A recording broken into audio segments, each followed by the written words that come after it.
mess we're about to get into right now. Sit your $5 ass down before I make change. Come on with the pen, let's rapper taste on it, you know? Hello and welcome to a brand new episode of Black on Black Cinema. I'm your host Jay. I'm here with Micah. Hey.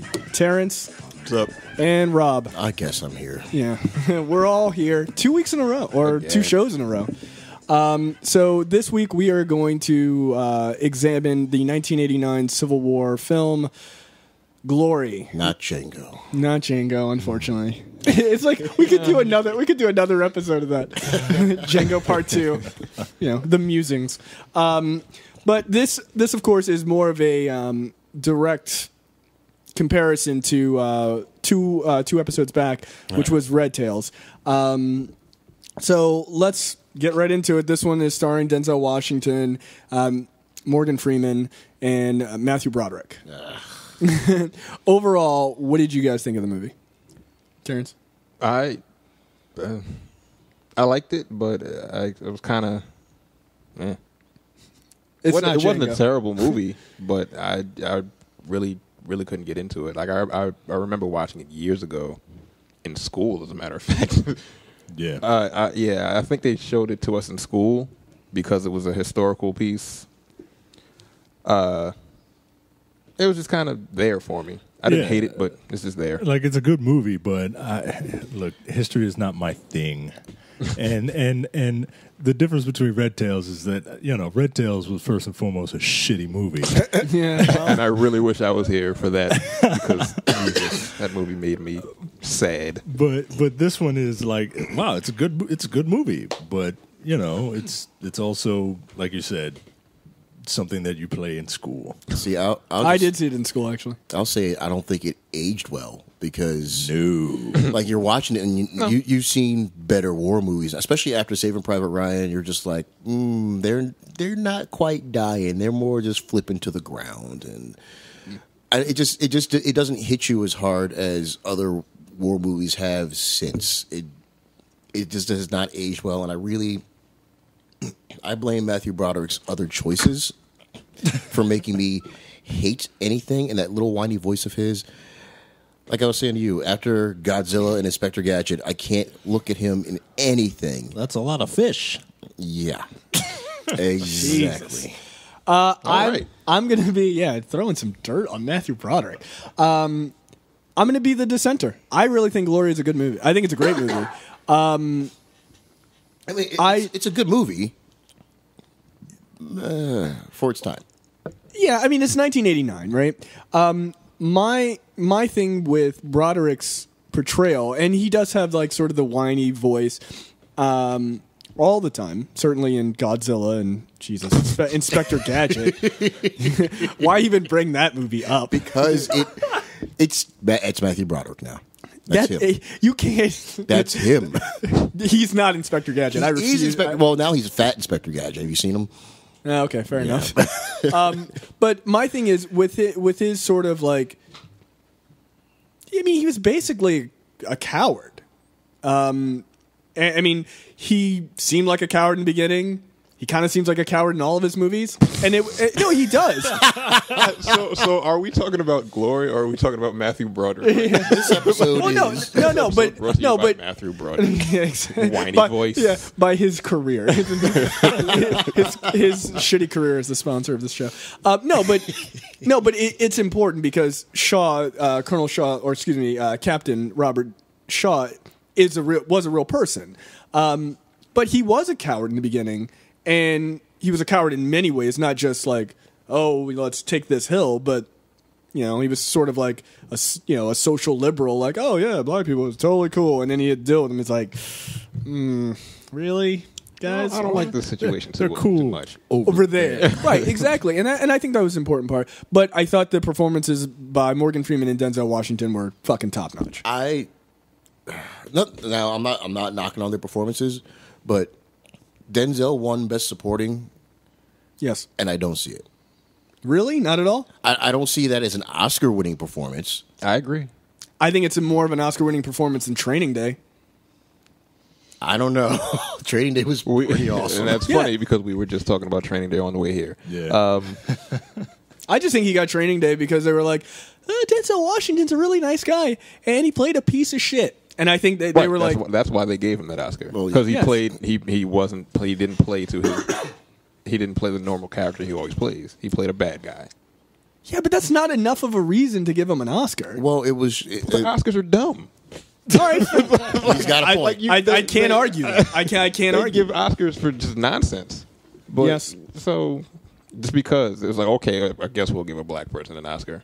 And then Halle they gave it Berry to Halle Berry the same damn year. Like, really? Yeah, dude, come on. That was a 40th, on the Come 40th on. anniversary Of Sidney of Poitier. Right. Yeah. Come on, man. Right. Hey, They deserved it. Hey, Halle Berry fucked a guy on. Oh, she fucked Billy Bob Thornton. Billy Bob Thornton. That is Oscar worthy right there.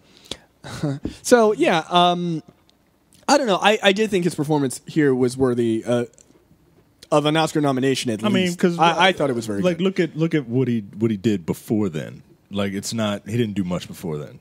Before Glory. Yeah. No, not at all. Like it just I'm looking at his work before, and there are things that I've never heard of in television shows. Yeah. So there Wasn't you he go. I on like think he St. was. Elmo's Fire or one of those hospital shows? Which Saint- was it? Saint Or, Elsewhere? Blues. I can't remember which one. I was like a child, so I didn't. Whatever it was, I didn't watch it. Mo Better Blues. That was well after. Well after. I don't see whatever you're talking about. It's not on here. Terrence is a liar. Yes. That's It what was we've a television learned. show, was it not? Saint Elsewhere, maybe. Saint Elsewhere. Yeah, I don't see it.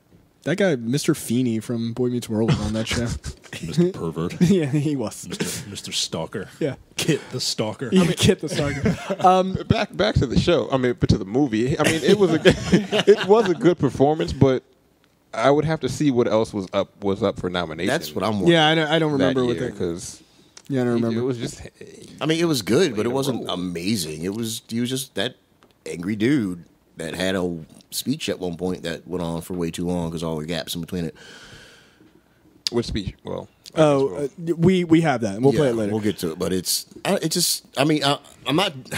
I hate feeling like I'm shitting all over this movie because it was really good, and I this movie stayed in my head forever. I've always loved this movie. By the way, I'd like to point out that the three of you motherfuckers are the ones who pushed for this movie. I said I said Men of Honor, and you guys are like, we got to do Glory. Well, now you fucking did it. Well, I didn't say that.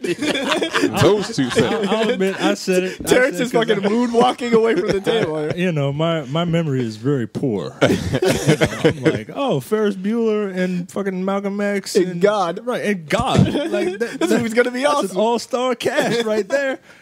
But, yeah, Yeah, I was pushing for it, and I admit I think I was the first person to fucking start screaming Yeah, Glory. yeah, you fucked up. no, I'm just fucking with you. No, I like this movie, and there are some interesting things, and we're gonna get to it.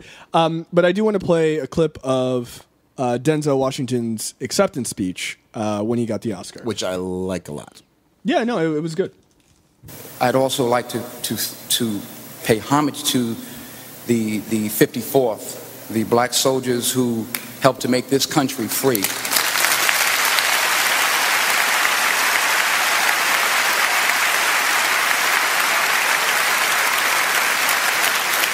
I thank God. I thank you. So I have the list of other actors that were up for Best Supporting Actor, male. Danny Aiello in Do the Right Thing, Dan Aykroyd from Driving Miss Daisy, Marlon Brando from A Dry White Season, and Martin Landau for Crimes and Misdemeanors. Crimes and Misdemeanors is a pretty great movie. Yeah. Yeah, I don't know. I'm not gonna say definitively. Aiello was up for Best Supporting and Do the Right Thing. Yeah. Wasn't he the pizza dude? Yeah. Yep. Yeah. That's Yeah, it was a strange time. Oh, that was odd. Sounds like Oscar. There you go. Beat up that radio. All right, so let's sort of go through the story here. So Captain Robert Gould Shaw is put in charge. So he's I forget what rank he is before he gets the rank of captain. But he's basically put in. He's promoted to captain. This is during Civil War, and he's put in charge of this all volunteer black infantry, the 54th Infantry from Massachusetts. So these are all people living you assume living somewhere near the north, right? Not just escaping and then getting there to join up with the military. These are all people who live in the north, and so he's like a social liberal. Like his dad is like a big time guy. His parents basically put him on. They've got tons of money. He's got a black friend. I mean, and so he's put in charge of these guys. And for the first time, he actually has to deal with black people besides, his black friend. Do you remember who was there while they were putting him in charge of this and giving him the news first? No. You don't remember the big dramatic turnaround of Frederick Douglass? Right. It was ridiculous looking. It was like, Frederick Douglass. It was so weird. Yeah, well, I mean, I think Frederick Douglass had a lot to do in real life, a lot to do with the 54th being I'm created. fine with that. It's just the way that they were...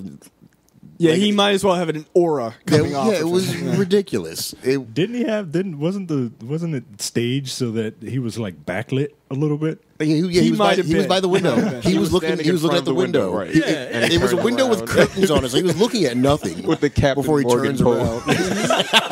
What's that? The Captain Morgan pose. Yeah, exactly. With one hand on his knee. Yeah. And all of a sudden, he's on a horse. Yeah, exactly. But yeah, I mean. Yeah, the Frederick Douglass character was it was a little over the top. I would agree with you. It looked like something like if you took a picture of that scene, it was something they put on like commemorative plates that they sent to you. Like, yeah, we know it's fucking Frederick Douglass. Like we know the haircut. It's like some people who would do graffiti on walls and they would put like Malcolm X and Tupac and Biggie and Frederick Douglass.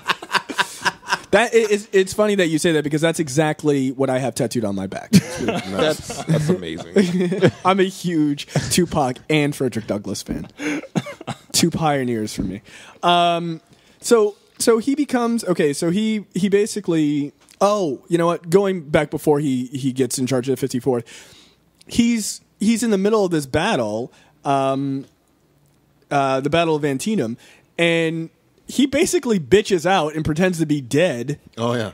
And then they find him, Morgan Freeman, finds him, and he's a gravedigger. He finds him amongst the dead bodies. And he's like, oh, yeah, no, I'm good. I'm going to go ahead and brush off and fucking go back. I was knocked out. Yeah, I fell asleep or something. Dude, whatever. That was boring. Well, look, all I can tell you is if I was in the Civil War and, I got shot, I'd go down, lay down. That's the smart thing to do instead of just standing in rows firing at warfare was madness. It dude. was retarded. It was what it was. Stand right there. I'm going to shoot at you. No, I'm going to hide behind this tree or this bigger guy who signed up to. But yeah, I mean that was the start of Broderick's his arc basically of like this guy's a fucking coward. Like he's a complete coward.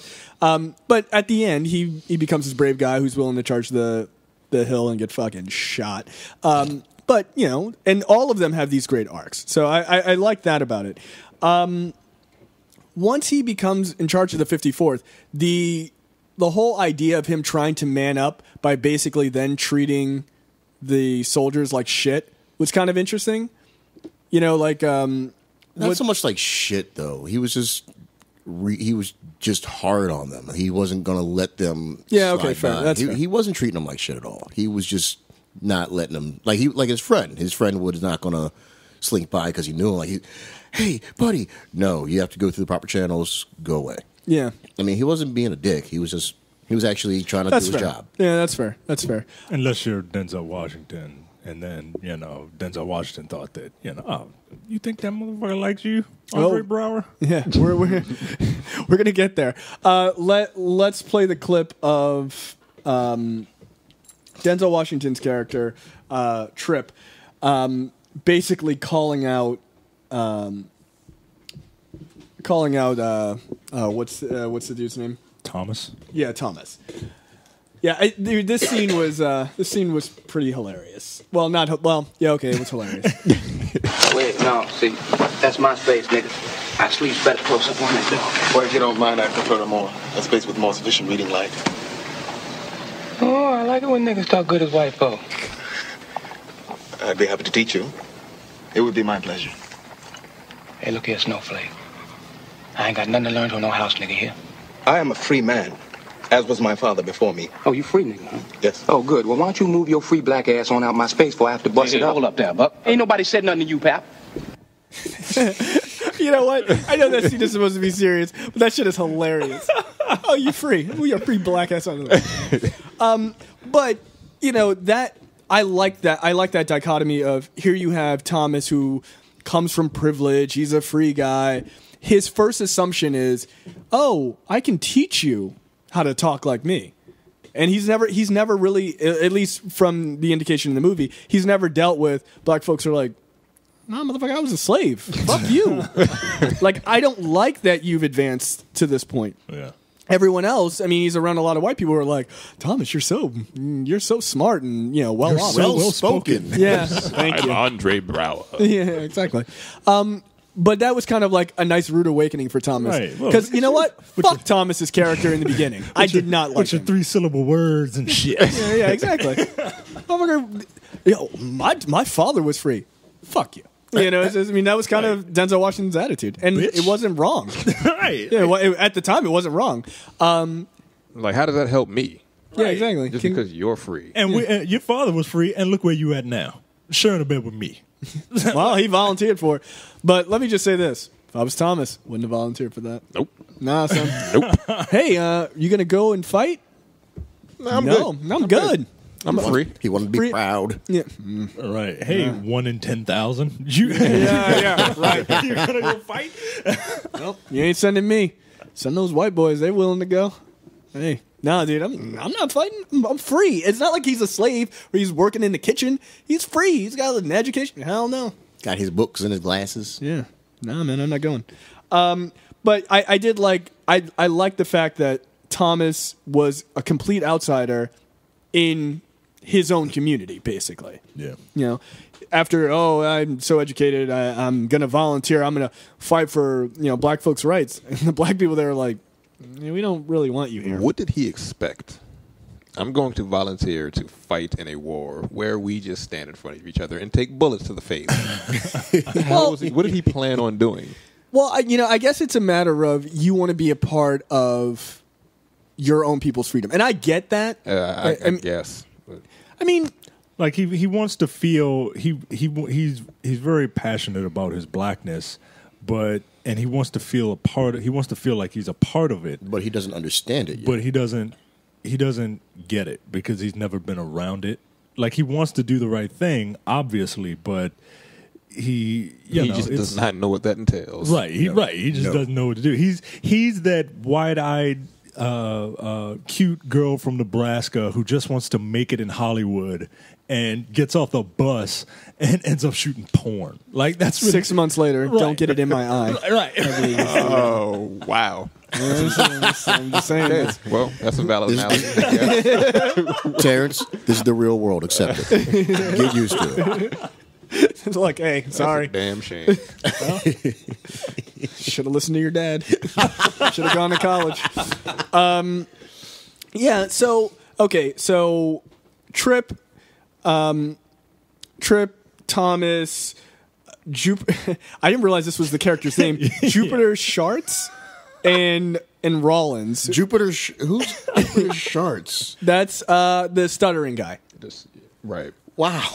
Dude, that isn't. Sharts. Yeah, that's an unfortunate name, which I assume is probably a real name. Like that's Not right? anymore. I mean, if they were going back to be historically accurate, It's probably maybe there was a Jupiter Sharts. Yeah, I mean, It's a very strange name. yeah. And look, dude, there was a D'Artagnan in the last movie we did. So Jupiter is not over the top. You know how they say you got your last name right through traits or things that you did. Yeah, So mine's a pretty easy one. Right. Jack's son. Yeah. Right. Smith, you were probably a blacksmith. Jupiter Sharts. Yeah. Probably, I don't know probably what shit the fuck. yourself a lot. An astronomer who pooped his pants. Yeah, worse things to be, I guess. So then we get basically treated to the 54th being trained. I thought it was a really powerful scene where they're trying to learn to march, and they've got that Irish guy who is, they're like drill sergeant or whatever, who was like a tough motherfucker.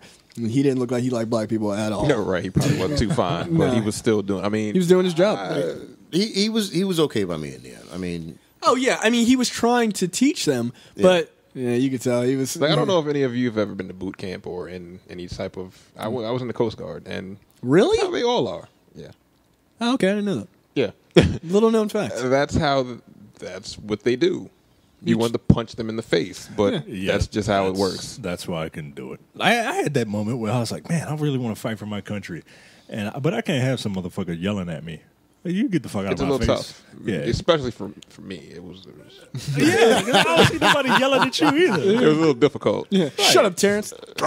Like, fuck later, do anything. Right. I want to punch you so hard in the face. Do it. Just do it. But when you graduate, they're the coolest dudes you will ever fucking meet.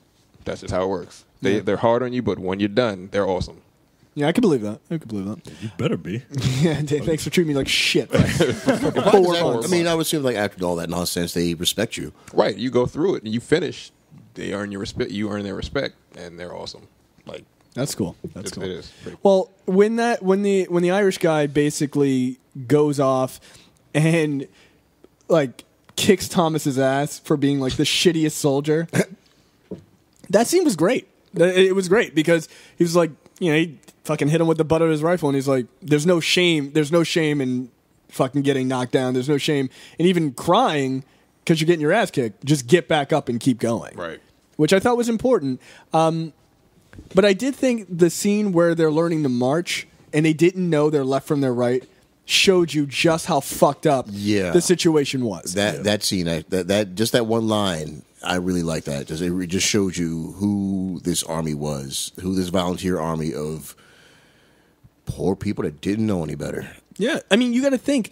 This is how many. I mean, the Civil War is going on, so I mean, these people, if they were either former slaves or people whose parents were certainly slaves, and they were dirt poor in the North.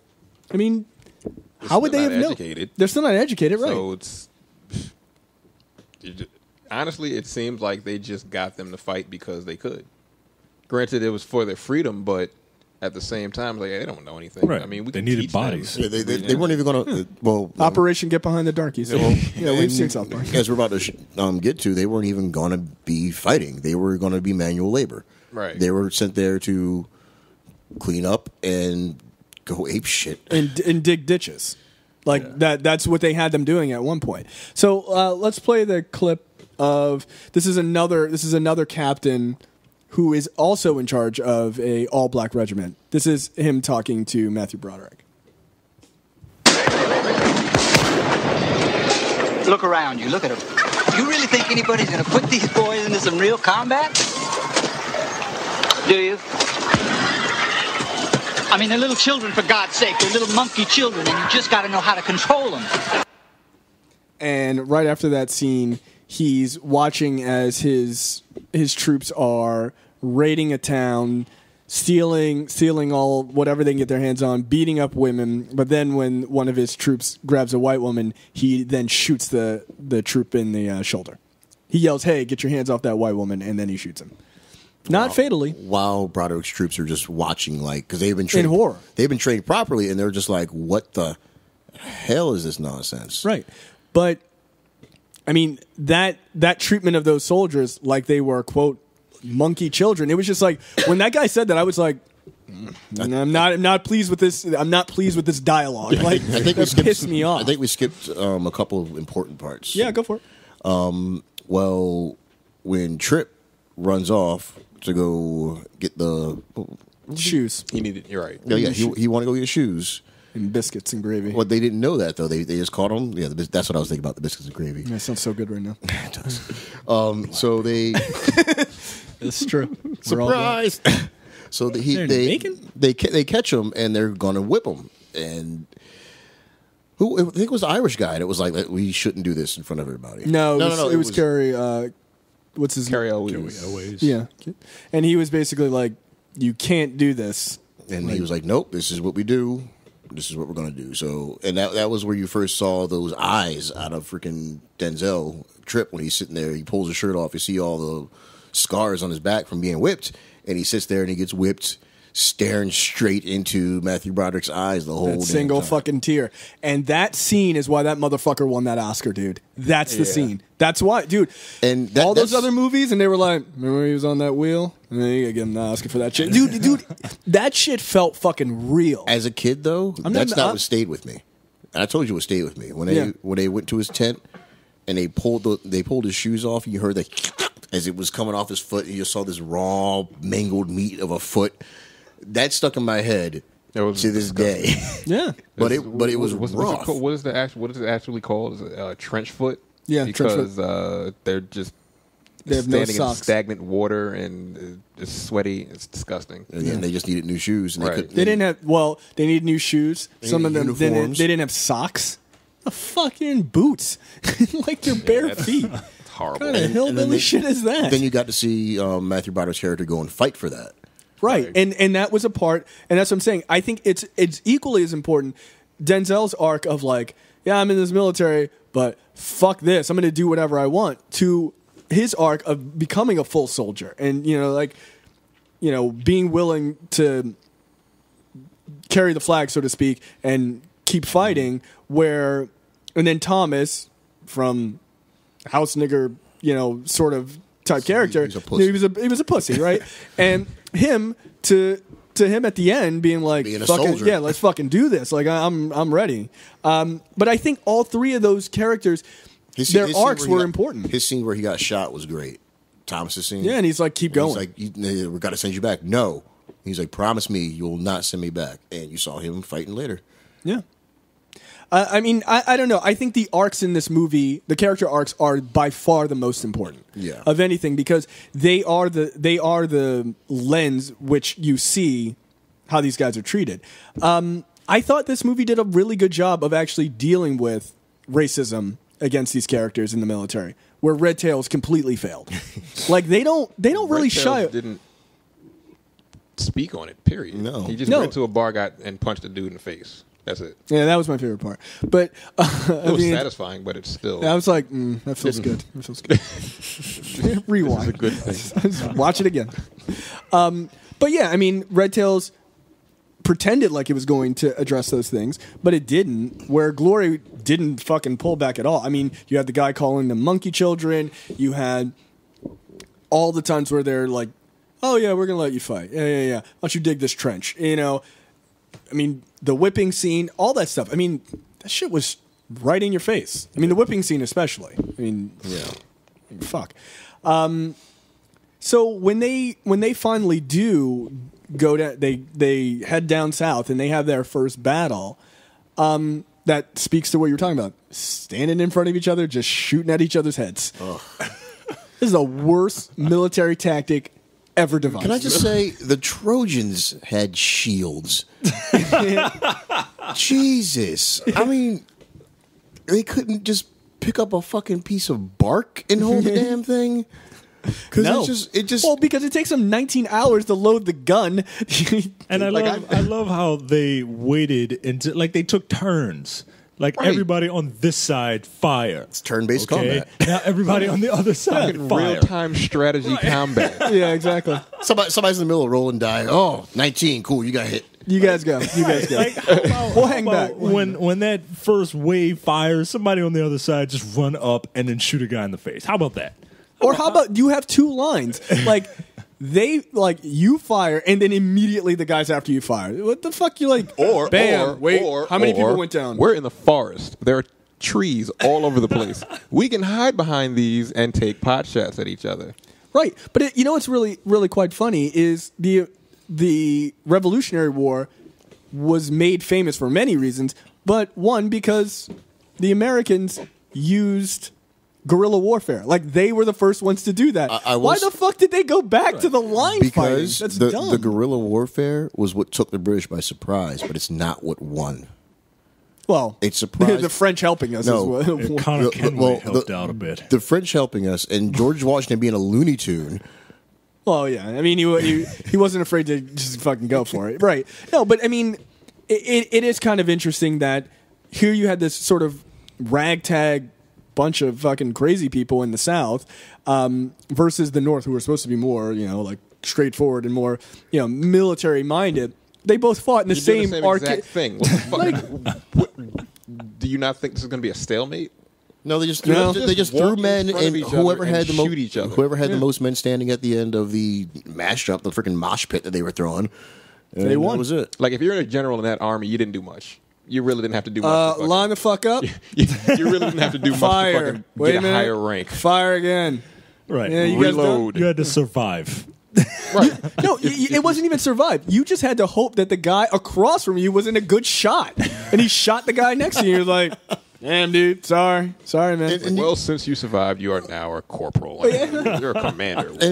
You had a force field around you. The last scene reminded me when they're talking about taking the fort, and they're standing there next to the fort, and the war is going on, and I'm like, their technology really does just fucking suck, because they can just stand there and know nothing's going to happen to them.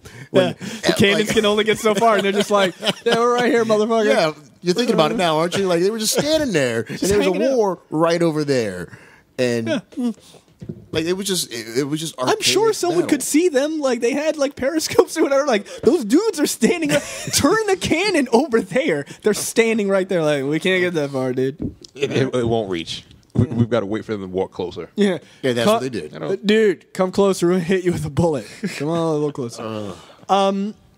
Yeah, this movie. The more I think about it, the more I like it. But the more it just shows you, like you were saying, like it doesn't hold up over time. Not nearly as much as I remember. No, like 3 weeks ago. The scene on the beach is what really bugged me, because they're walking through and it's supposed to be cannon shots, and it's really, you can see people getting flipped off catapults in the middle of smoke over and over and over again. Over and over and over again. And maybe because I'm just so used to, like I said, Saving Private Ryan, other war movies, somebody blows up, you see body parts. It's just dudes flying everywhere. I mean, in fairness, ballistics wasn't what it was in World War II. So, like, you were basically just getting hit with like a ball of fucking lead. And you think you're just going to fall? That would be it would just fucking brutal. Well, yeah, but it would just but it's not going to blow. I don't know if it's going to blow your leg off necessarily. Yes. You think so? No, not a cannonball. I'm saying just a bullet. A cannonball, yeah, it hits you like a heavy BB. Yeah, I don't know. I mean, it would fuck your leg up, but I don't know that it would. I'm not talking about those. I'm talking about on the beach when they were getting hit by the cannon fire. Oh, no, that's game over. Yeah, come on. Yeah, they're getting torn apart. Yeah, no.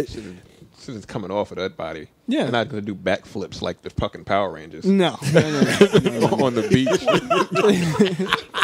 at the sparks coming from this shit.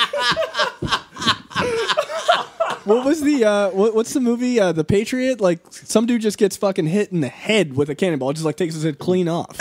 It just like bounces and fucking takes the dude's head off. I was like, well, that's probably about right. Yeah. I think we should still use cannons. I feel like that was probably pretty. Yeah, we have missiles. Those are our cannons now. I know. They're not as interesting. They keep going straight. Yeah, for a long time. So from there, you get a great scene with Thomas basically being called out by Denzel Washington's character after Thomas realizes that he's not one of them. He's not built for this. Yeah. So let's play this clip real quick. He thought he was different, didn't he? What you think now? You just thought you were so smart, didn't you? Yeah, you in real school now, though, ain't you? What you gonna do, cry?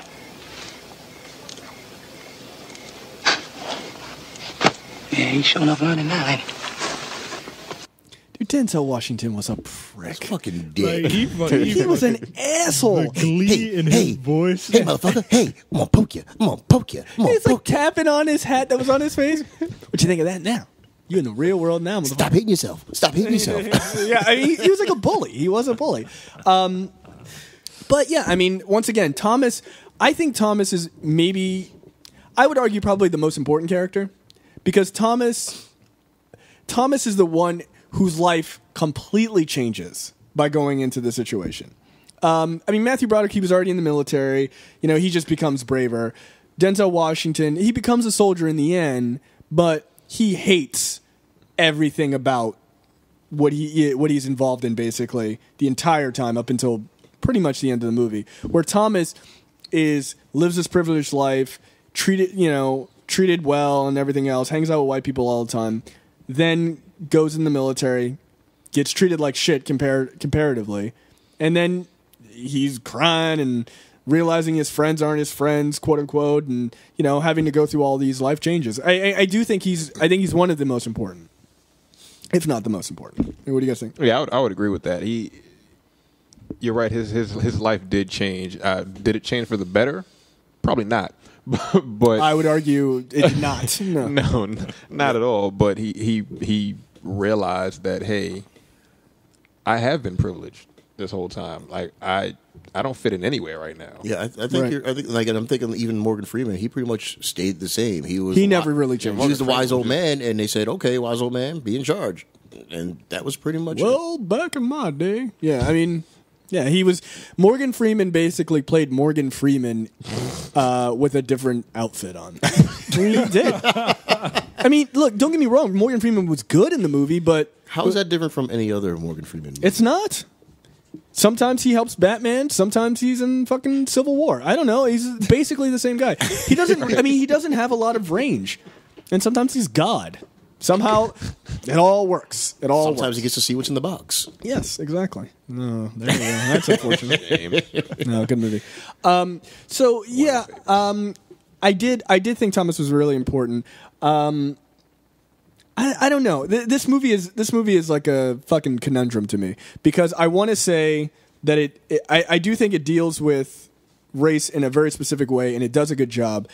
At the same time, I'm slightly bored by it now that I think about it. Yeah, I'm slightly fucking bored by it. Now you know how I felt when you asked me. I'm not the one who pushed for this fucking movie. Once again, I have to reiterate, it was not me either. Look, the two black people on this side of the table, we're fine. I said no. I said men of honor. I'm going to say it right now. Before he says it, it was all Micah's fault. I was given two options. I was given two options. The cast that consists of Cuba Gooding Jr. or a cast which consists of Morgan Freeman and Denzel Washington. Which one are you going to pick? You chose poorly.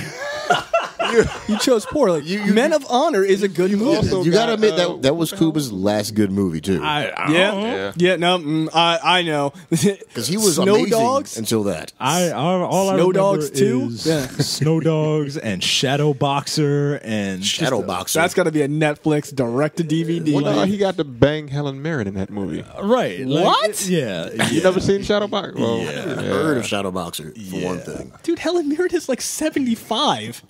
She can get it, man. She's a good looking older woman, but no, just calm down, everybody. Just calm down. Good Lord. Yeah, no. See, I knew we should have done fucking Men of Honor. But it's history. I don't care either way. No, but look, we could have watched Cuba Gooding Jr. be called Cookie by Robert De Niro for an hour and a half. What? That's what he called him. He called him Cookie. It was like basically calling like a boy. Is that code? Yeah, it was like boy. Cookie, like cook, like you belong in the kitchen. You shouldn't be a soldier out here. That's a stupid name. But that's stupid. Racism is stupid. Racism. Racism. Yeah, exactly. Well, that's a valid point. Yeah, I mean, Cookie, but all right, whatever. Dude, that sounds kind of. I mean, do we need to go down the list of ridiculous? Yeah. Seriously, Mooly. Yeah, dude. I mean, fucking Mooly. Yeah, I mean, Spook. I don't even get that shit. I don't well, get. It's because we're black and it's because you scare white people. We can't be seen in the dark. Except for our eyes and our teeth.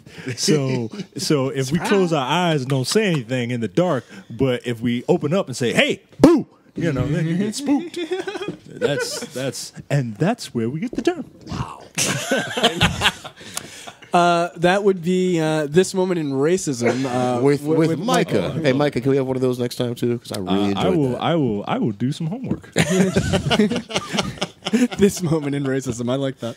All right, so let's talk about Denzel Washington's, like, the final part of his arc, where he basically, well, right before the final part, where he basically gives this profound speech to Matthew Broderick and basically tells him to go fuck himself. All right? I ain't fighting this war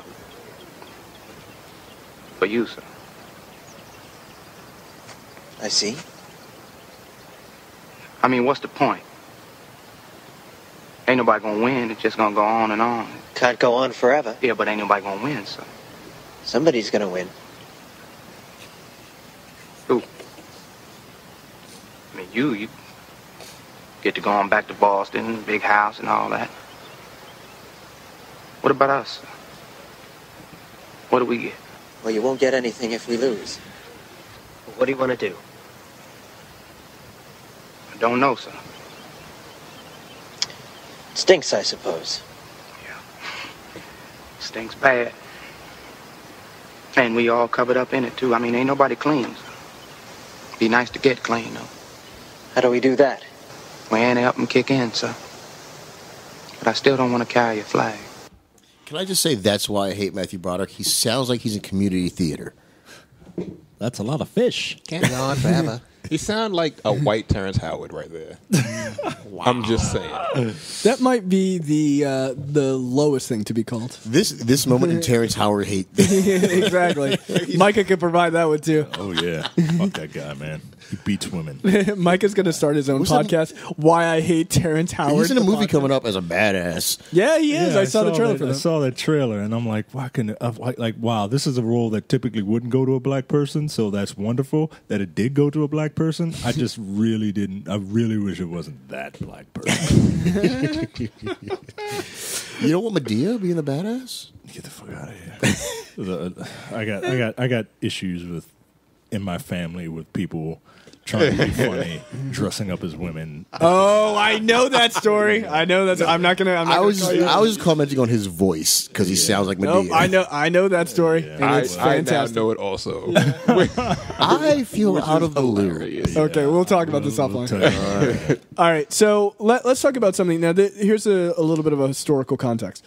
So earlier in the film, there is a moment where the soldiers of the 54th are basically told, we're going to pay you less money than white soldiers because you're black.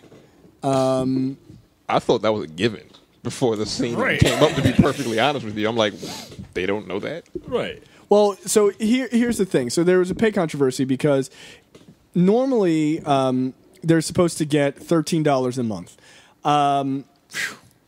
Yeah. So they were told that they were going to withhold another $3 for clothing, which only gave them $7 a month, really. So almost they were paid almost half of what white soldiers were paid. And so they basically were like, your math sucks. Yeah. Did you just say they get paid 13 and then hold 3 and they only get 7? Oh, no. I'm sorry. No. They were supposed to get paid 13. They only got paid 10. Oh. And then they held another 3. Okay. Yeah. Okay. I'm like, what? Math is hard. I like numbers. Yeah, I'm good. I'm good at this. You shut up. So they were making almost half of what their white soldiers equivalents were making. And so in that scene, they basically said, we're not going to take any pay because no pay is better than being shortchanged. I would argue that's bad math. That's poor logic, but all right, whatever. Well, I mean, more extreme times. I mean, I get it was like, hey, if you're not going to pay us what we want, we're not going to take anything. But you're black at that time, so. Well, you got to think about when you're constantly fighting for every little freedom you can possibly get. You got to stand up for something. Yeah, if you were in by handicapping yourself, that wouldn't be the thing I stood up for. I'm just when saying. you have nothing. Yeah, but you don't have anything anyway. Fuck it. So you guys would have just taken the $7? Probably not. Yeah. Yes. But just say yes. I succumb to peer pressure. I succumb to peer pressure. Yeah. Well, in this case, you would have definitely been like, well, fuck you, I'm not taking the money. Yeah. So, Micah basically has no moral compass at all. No. It's like, yeah, I'll just go with it. I see what do you guys think? I get it because you basically have been living with nothing to begin with. Right. So I guess the $7 doesn't mean shit, but I'm thinking about myself now, so I can't really. Yeah. You're like, is $7 really any money? I can't really speak on that, but maybe I wouldn't have at that time. But I'm just saying I don't. Like I'd be all pumped up and you got Denzel Washington living in the moment, screaming, "Tear it up, right? Tear it up, tear it up!" Like, all right, fuck it. You said like, this guy's an Oscar nominee. Yes, sir. No problem. Yeah, I don't know. I thought it was a powerful scene. Yeah, I get the symbolic nature of it, though. Yeah, I mean, but then you got to cover what happened with Go ahead. Matthew Broderick decided, hey, you know what? Nobody's getting paid. Fuck it. Yeah, so he decides to tear up his pay as well, which was one of those moments where he sort of starts to coalesce with the group. But he also made the decision for all the white soldiers. He said no one's getting paid. Yeah, but those white soldiers are mad. Like, wait, whoa. I know the niggas ain't getting paid, but like, wait, is we getting paid? Whoa. Do we get to be on the horse? I didn't sign up for this. I'm sure there was a couple pissed off white soldiers in that fucking group. Like, this sucks. I'm trying to get paid, son. That's what I do. But yeah, I mean, they eventually Congress voted and quote unquote colored soldiers were given equal pay. So you do know that colored is still a term used in some areas. Yeah, I know. I don't like it. Yeah, it sure is. Like, I mean, I'm not a fan recently of it. Okay. As a couple of years ago, You remember someone Larry? asked me. Yeah, yes. Oh, are you going to? Yes. That's what you're about to talk about? Yes, that dude that the three of us know asked Rob if colored was still a proper term. I think he said it to Brad. I think Brad is the one who corrected him. Oh my God, man! Because I think he actually said it, and then I think Brad was like, what? That's what I say. No, wow, you don't. Really? Yes. What year was this? This was like 4 years ago. Yes. Was Obama president?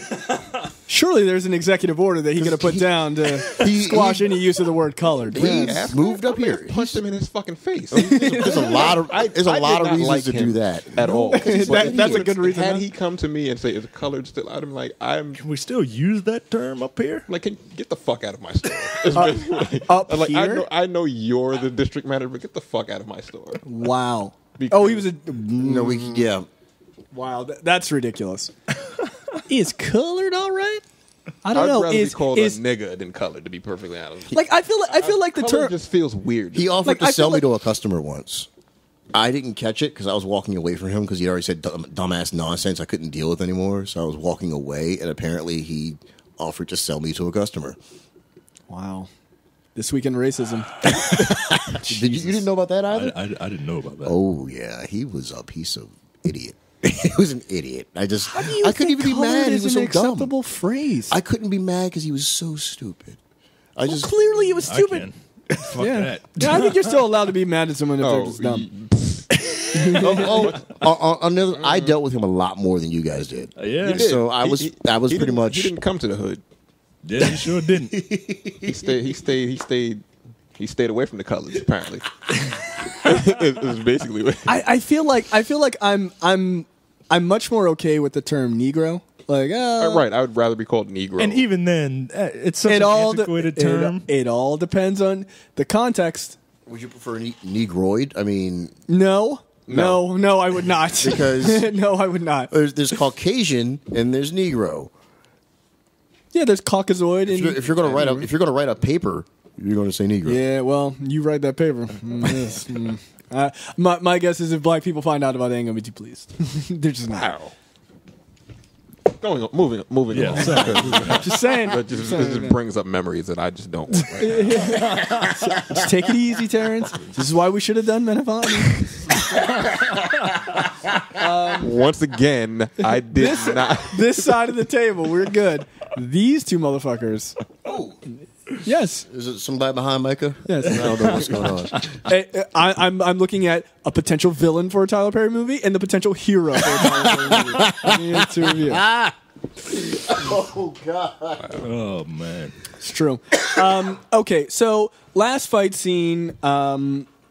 You've got these guys basically lining up on the beach. On the beach, Matthew Broderick is talking to these other captains of these other infantries, and so he decides to volunteer the 54th Infantry to take this fort. General Strong, the 54th Massachusetts requests the honor of leading the attack on Fort Wagner. It's Colonel Shaw, isn't it? Yes, sir. You and your men haven't slept for 2 days. That's right, sir. And you think they have the strength to lead this charge? There's more to fighting than rest, sir. There's character. There's strength of heart. You should have seen us in action 2 days ago. We were a sight to see. Sir. Fail. Yeah, I mean, character, strength of heart. Sir. I guess that's a Boston accent. Yeah, it's like an old timey. It's his poor attempt at a Boston accent. I think that was a Matthew Broderick accent. I thought that was because you know how when you want character, you know how Americans are so dumb that a British person could say literally anything and it sounds smart. Yes. Like I thought that was what he was trying to do. No, I think he was studying like Kennedy or some shit. Strength of heart. Strength of heart, character. Wow, because it was poor. He fucking sucks in this movie. Like listening to that speech, I would not be moved. I'm like, what the fuck are you talking about? See, go stay closer to the fort. But again, you could hear the war happening 2 feet to the left. Right, you can hear fucking cannon fire 3 feet away. I tried to cut that clip down because it's just like character straight though. Boom, boom, boom, boom, boom, boom. It's just like just cannon fire to cannon fire. It's like all right. Now I did skip over something, and I thought it was good. So we get to hear a little bit more of that Boston accent from Matthew Broderick. This is his opening speech about the people volunteering for the infantry. The Massachusetts men passed through here this morning. How grand it is to meet the men from all the states, east and west, down here ready to fight for their country, as the old fellows did in the Revolution. But this time, we must make it a whole country, for all who live here, so that all can speak. Before this war began, many of my regiment had never seen a Negro. But now the roads are choked with the dispossessed. We fight for men and women whose poetry is not yet written, but which will presently be as enviable and as renowned as any. How grand it is. Look, yeah, Matthew Broderick is not the best actor. No. Okay, he's just not. But what he's reading are actual letters that Shaw wrote back to his parents, which is kind of interesting. So those are his real words. So fast forward to the end. As they walk up the beach and start getting shot to shit. Right. They're walking up a beach towards a giant fort. They go at the double step. So, I mean, it's hard for cannonballs to hit. It's hard for cannonballs to hit you when you're jogging lightly into combat. But right before they decide to get shot a lot, Thomas has his moment in the sun where he volunteers to pick up the flag if the guy carrying the flag dies, and that's sort of his I'm a full-fledged soldier, which was kind of a great moment. Then they storm the fort. I'm sorry, that was Thomas. And Thomas gets killed. Yeah. He gets shot, and he has the flag, and he gets shot and taken down, and Denzel Washington picks up the flag. You had actually seen them being slightly buddy-buddy before that. Yes, because Denzel Washington saves Thomas? No, Thomas saved right, Denzel after being shot. Fight, in that forest. Yeah, in the forest. Thomas got shot and then got back up. And fucking stabbed that dude with a bayonet, right? Yeah, and saved Denzel's life. Yeah. And then after that, you can see them in the background being kind of buddy, chummy, and... Yeah, I guess it only takes when someone saves your fucking life. Yeah, exactly. Like, you know what? Maybe I was wrong about you. They're cool. Maybe you don't have to hit yourself all the time. Yeah, exactly. But so they run off. You know, Thomas gets killed. Denzel Washington picks up the flag. They keep storming. Denzel gets the shit shot out of him. He gets shot right in the chest. It was like, God damn. Drops to his knees, and he's still yelling. He's still got that flag in his hand. Yeah, and he dies. I did like the ending that they were basically like, Fort Wagner was never taken. Well, they never failed. no Matthew one Broderick fell before they fell, though. Like he did. He's the one who got up and started charging. He got shot, and all the soldiers saw him, and they hauled ass. You got to give it to them. They said, "Fuck this," and they got into the fort. Yeah, and they were ready to kick ass. And then cannon fires and goes to white, and everybody's dead. Yes, and it's. I mean, as much crap as we're giving the movie a little bit, it's a great story that needs to be told. You really do need to know that these soldiers existed and did this and fought in a war like this. And they had to overcome that crap. They had to overcome that ridiculous racism, which even still wasn't completely overcome, but they did it anyway. Yeah. Because they were doing what they felt was right, which was right. Absolutely. Now, I did think it was interesting that with the entire, like right before they take off to go fight, Matthew Broderick actually he's not on the horse. He actually fights alongside them, which was not a common thing at all, especially having a black infantry. Like, to put yourself to their level was kind of a great moment for him. I'm sure that's probably what happened in real life. I mean, he admired their bravery. So I thought that was kind of cool. But ultimately, yeah, I mean, it is a story that needs to be told. For the times, it was a great story, but does it hold up? I'm not so sure it does. I don't think so. Do you think it's better than Red Tails? I guess that's the key question. Well, of course. Yes. Okay. All right. We're all definitively. Yes. I mean, going Red Tails was prettier. Yes. That's it. Yeah, it's just because it's newer. What were you going to say, Michael? So here's a quote from Roger Ebert that I'd like to get people's opinion on. Watching Gloria had one recurring problem. I didn't understand why it had to be told from the point of view of the 54th's white commanding officer. Why did we see the black troops through his eyes instead of seeing him through theirs? To put it another way, why does top billing in this movie go to a white actor? Look at The Help, because that's Hollywood. Yeah. I mean, as good a movie as The Help was, why was it told through the eyes of a white girl? To get white people to see it. Yes. Yep. Yeah, there we go. There's your answer. And as much as I totally adore that particular white girl, I'm just saying. Emma Stone's hot. Oh, yeah. Attractive individual. Yeah. I'm okay with it. Yeah. Black man's kryptonite. I'm just saying. I got no problem saying that. I don't say that for a lot. But yeah, she's up there. There you go. We could just rename this episode "Black Man's Kryptonite." White women. No, but you know, that's a valid point that Ebert makes. Why is it that it's told from a white perspective?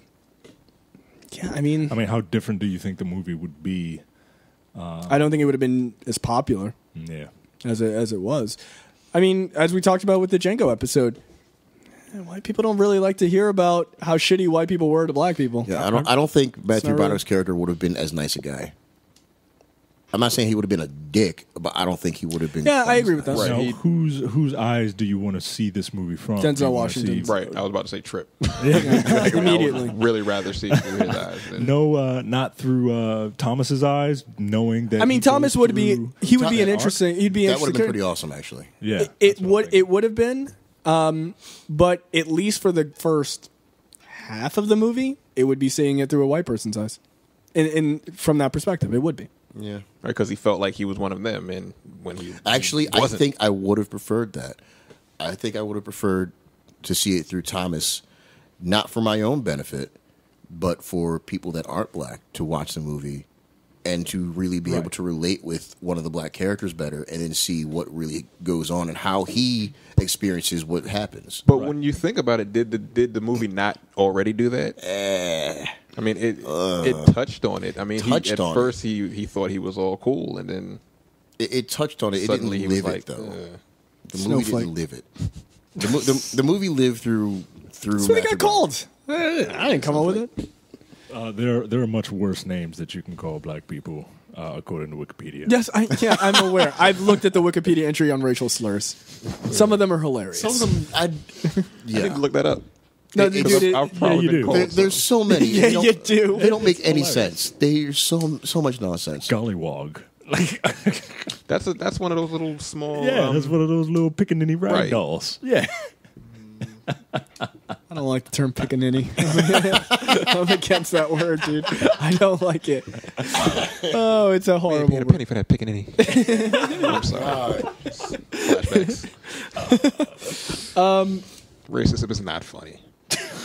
Why are we laughing? Yes, it is. Some of it's funny. Fuzzies. Like that shit is hilarious. Like I wish somebody would call me fuzzy because of your hair. Is that the etymology for that? Mooly is one of my favorites. Mooly, because it's so ridiculous. That sounds like an Italian word. It is. Yeah, okay. It's Muliani is Italian for eggplant. Oh, yeah. Really? Yep. Really? Yep. Fair enough. All right, so that's Gable? Like Clark. Yeah. Weird.